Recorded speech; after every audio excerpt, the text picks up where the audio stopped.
नमस्कार. आकाशने नम्रताची खूपच समजूत काढलेली असते. अर्णव कसा बरोबर आहे, त्यांनीच हे सर्व घडवून आणलं होतं. खरं तर त्यांनीच माझी निवड केली होती, हे सगळं तो तिला सांगत असतो. त्यावेळेला नम्रता मोठ्याने बोलते, "बस झालं आकाश सर. अहो किती खोटं बोलणार आहात अजून." तेव्हा लगेच आकाश बोलतो, "नम्रता तू काय बोलतेस कळतंय का तुला?" "अगं मी नाही खोटं बोलत. मी जे खरं आहे ना तेच सांगतोय. प्लीज माझ्यावरती विश्वास ठेव. तुझ्या मनात या नको त्या गोष्टी कुणी भरवल्या? नम्रता मला सांगशील का नीट?" त्यावेळेला लगेच नम्रता मोठ्याने बोलते, "खरं सांगू का?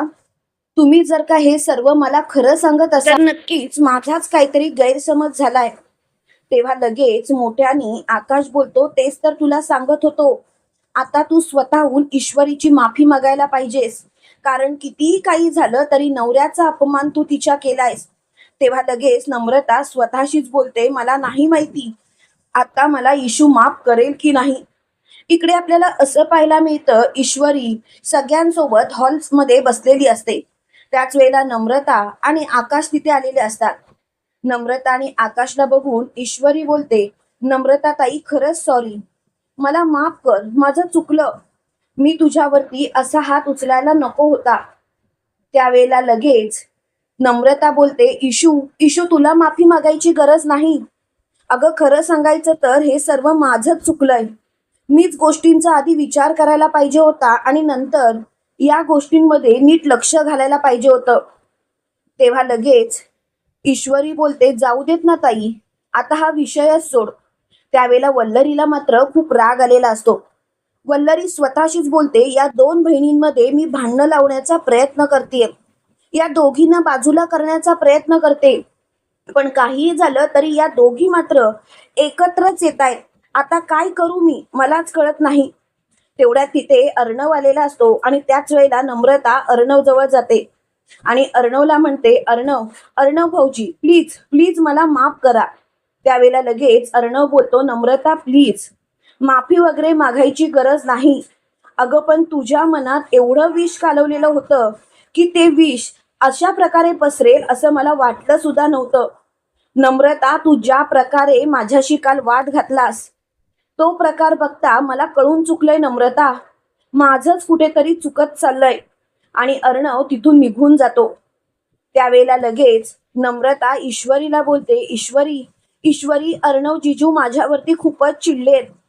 त्यावेळेला लगेच अंजली बोलते, "चिडणारच ना. कोणत्याही गोष्टींचा विचार न करता तू सारासार त्याच्यावरती आरोप केलेस. अगं आकाशसाठी तो काहीही करायला तयार असतो आणि तू मात्र त्याच्या या गोष्टींना नाही नाही ते बोललीस." तेव्हा मात्र ईश्वरी बोलते, "नम्रता ताई काळजी करू नकोस. आता जरी अर्णव सर चिडले असले ना तरी सुद्धा एक गोष्ट लक्षात ठेव, ते तुला नक्कीच माफ करतील." आणि ईश्वरी सुद्धा तिथून निघून गेलेली असते. ईश्वरी निघून गेल्यानंतर वल्लरी नम्रता जवळ जाते आणि नम्रताला बोलते, "नम्रता झालं समाधान? हे सगळं करून तुला काय मिळालं नम्रता?" तेव्हा लगेच नम्रता बोलते, "पुरे मला आता कोणाचं काहीच ऐकायचं नाही आणि सासूबाई मला तर तुमच्याशी बोलायचंच आहे." त्यावेळेला वल्लरी बोलते, "म्हणजे म्हणजे काय बोलायचं आहे तुला? माझ्यावरती आवाज चढवतेस? हिम्मतच कशी होते तुझी?" त्यावेळेला नम्रता बोलते, "संध्याकाळी अर्णव जिजू आले की आपण बोलूयाच.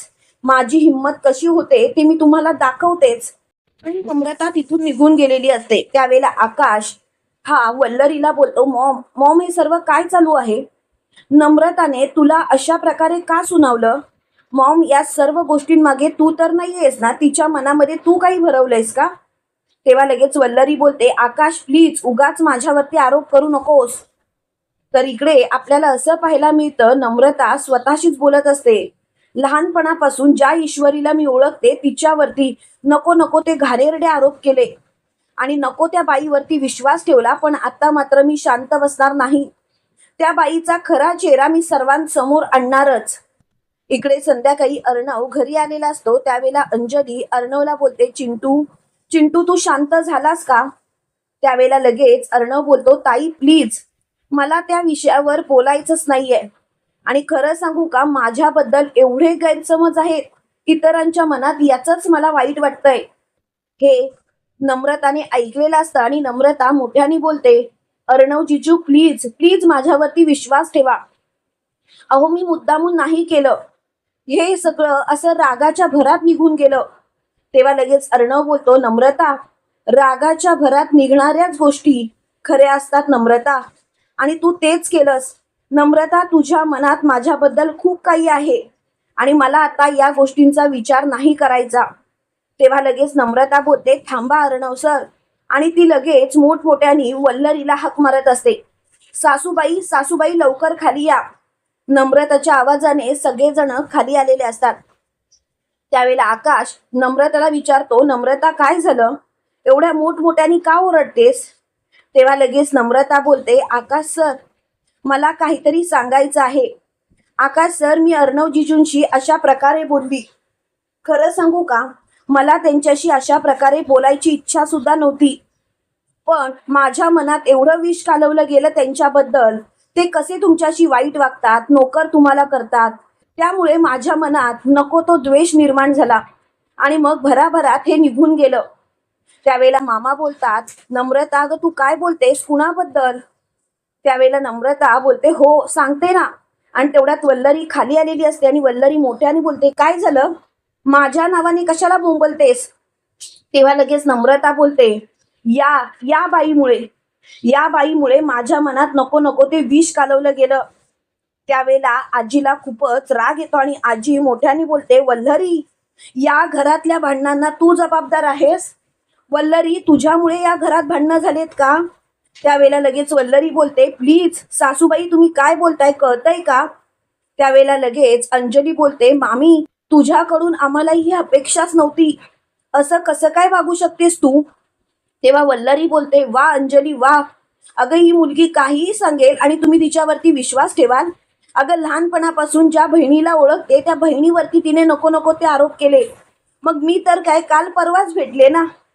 तेव्हा लगेच ईश्वरी बोलते, बस झाला मामी, नम्रता ताईबद्दल एवढ्या खालच्या थराला जाऊन बोलायची गरजच नाही.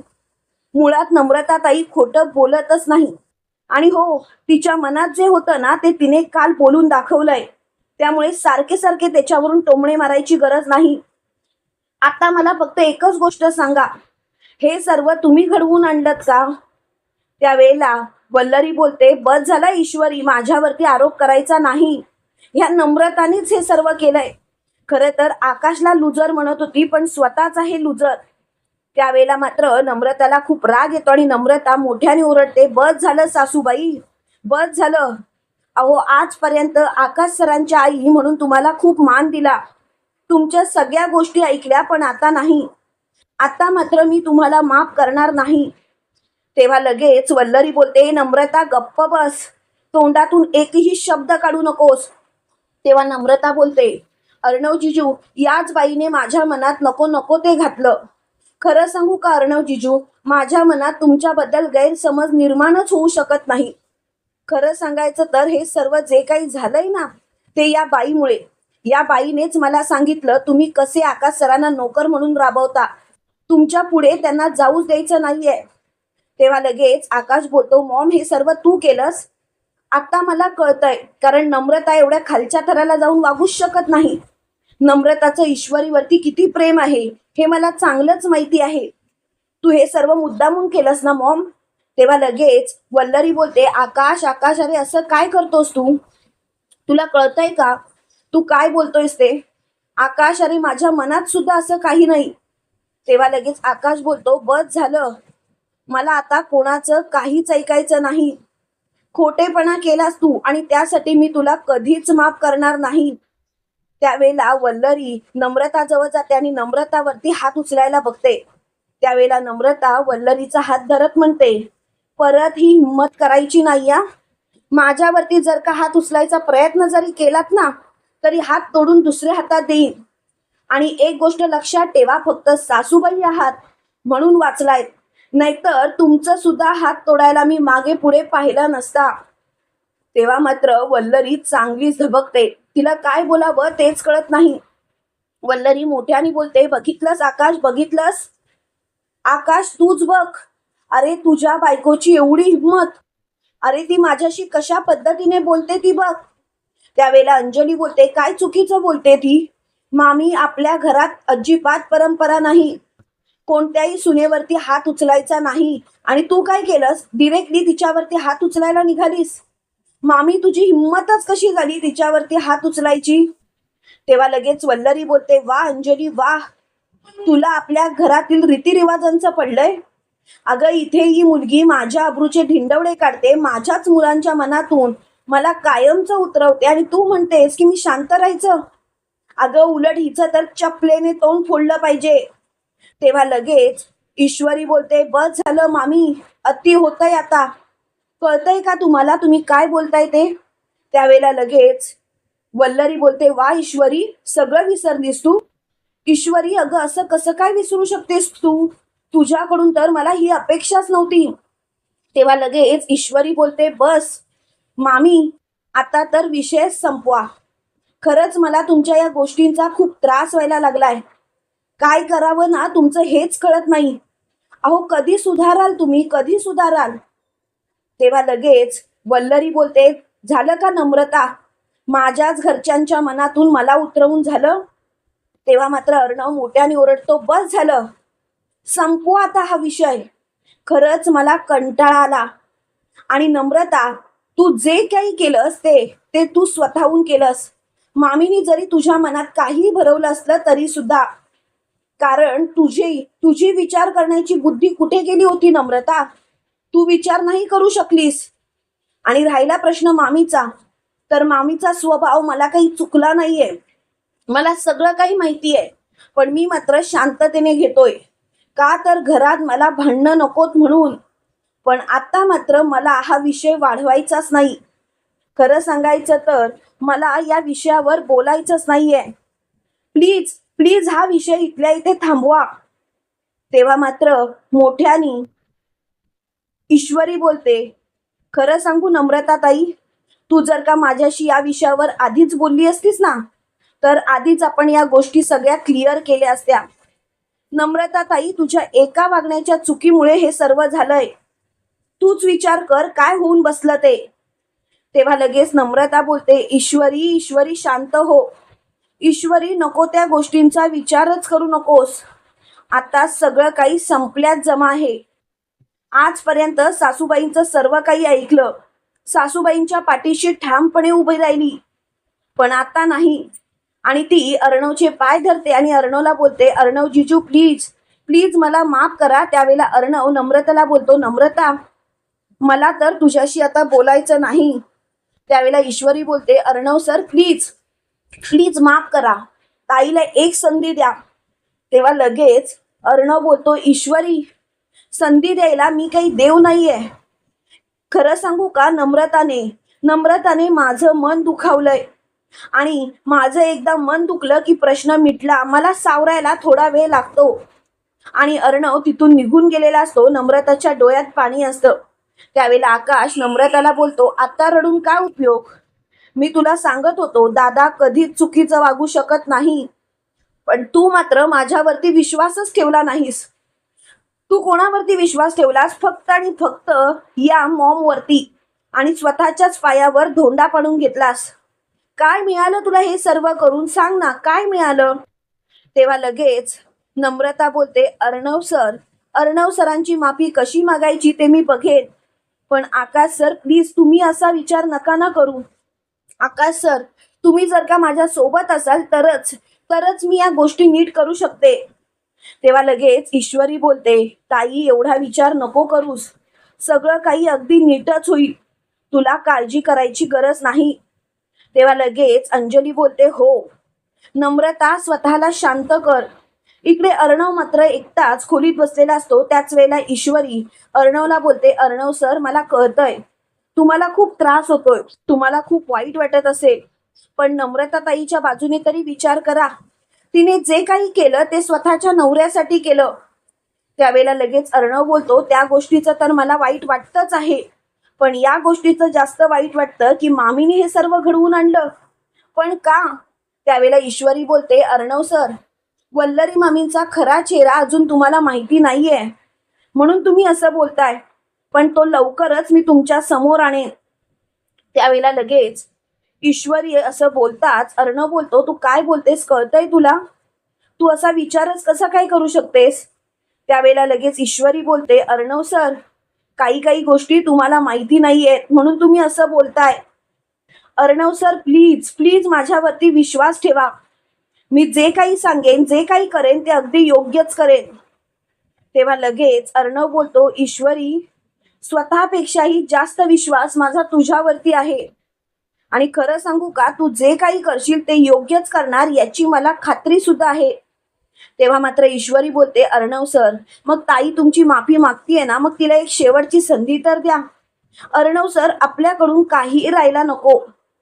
तेव्हा मात्र अर्णव बोलतो, ठीक आहे, फक्त आणि फक्त तुझ्यासाठी मी तिला एक शेवटची संधी देईन. पण खरं सांगू का ईश्वरी, नम्रताची जी जागा माझ्या मनात होती ना, ती पोकळी मात्र आज रिकामी झाली. तेव्हा मात्र ईश्वरीला खूपच त्रास होतो. इकडे अंजली आजीला म्हणत असते, आजी आजी काय करायचं, घरातलं वातावरण तर दूषित झालंय. मला तर काय करावं तेच कळत नाहीये, समजतच नाहीये आता काय करावं ते. त्यावेळेला लगेच आजी बोलते, काळजी करू नकोस, ईश्वरी आहे ना, ईश्वरी सगळं काही नीट करणार याची मला खात्री आहे. त्यावेळेला लगेच अंजली बोलते, हो ईश्वरी सगळं काही नीट करेलच याची खात्री असली तरी सुद्धा तिला आपली गरज भासू शकते आजी. त्यावेळेला आजी बोलते, अगं जेव्हा तिला आपली गरज असेल तेव्हा आपण तिच्या सोबतच असू. तेव्हा मात्र अंजली बोलते, हो आजी हो. तेवढ्यात ईश्वरी खाली आलेली असते. त्याच वेळेला अंजली ईश्वरीला म्हणते, ईशू अगं कुठे चाललीस तू? त्यावेळेला ईश्वरी बोलते, ताई माझं खूप महत्वाचं काम आहे, मी जरा बाहेर जाऊन येते, तुम्ही प्लीज अर्णव सरांकडे लक्ष द्याल का? त्यावेळेला अंजली बोलते, ईश्वरी अगं काय विचारतेस तू, चिंटूकडे लक्ष मी ठेवेन, तू जाऊन ये, तुझं महत्वाचं काम आहे ना. त्यावेळेला लगेच ईश्वरी बोलते, हो. तुम्हाला काय वाटतं मित्रांनो, खरोखर ईश्वरी आणि नम्रता मिळून अर्णवचा राग दूर करून या वल्लरीला कायमचं गजाआड पाठवतील का? कमेंट करून नक्की कळवा. आणि असेच मालिकेंचे नवनवीन अपडेट पाहण्यासाठी व्हिडिओला लाईक आणि चॅनलला सबस्क्राईब करायला विसरू नका. थँक्यू.